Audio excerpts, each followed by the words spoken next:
welcome to English or Experience. I'm etetutor and this is our quotation countdown to Christmas. So we're looking at quotations taken from A Christmas Carol by Charles Dickens. So let's have a go, day 3. Now the idea is that if you're preparing for your GCSEs, you'll get the opportunity to pause and think about these quotations, have a think about the punctuation within there, vocabulary, but also link the quotation to the wider themes within the novel and what's happening in the plot.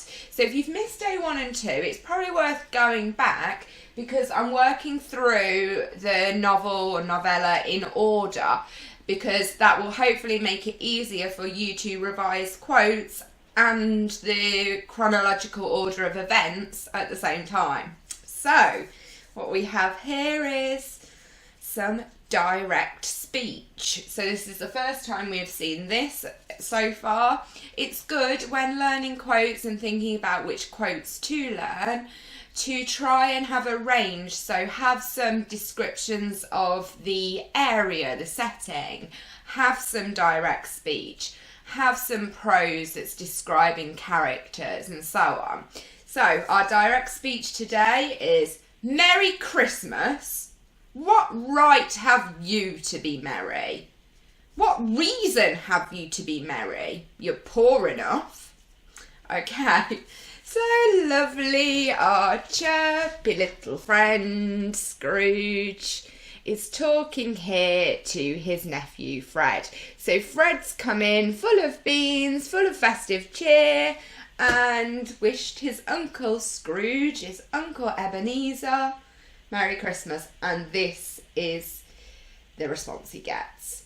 So from this we can see that Scrooge is acutely aware of money, and that this figures in his understanding of all different aspects of life.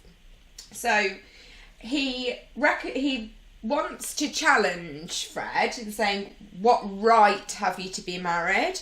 So again, this comes back to his outlook on life and his lack of sympathy for people who struggle.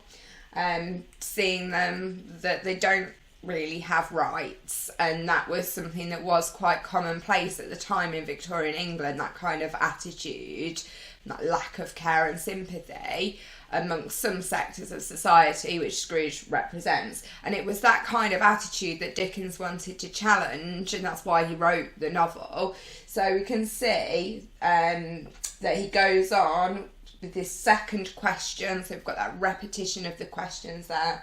What reason have you to be merry?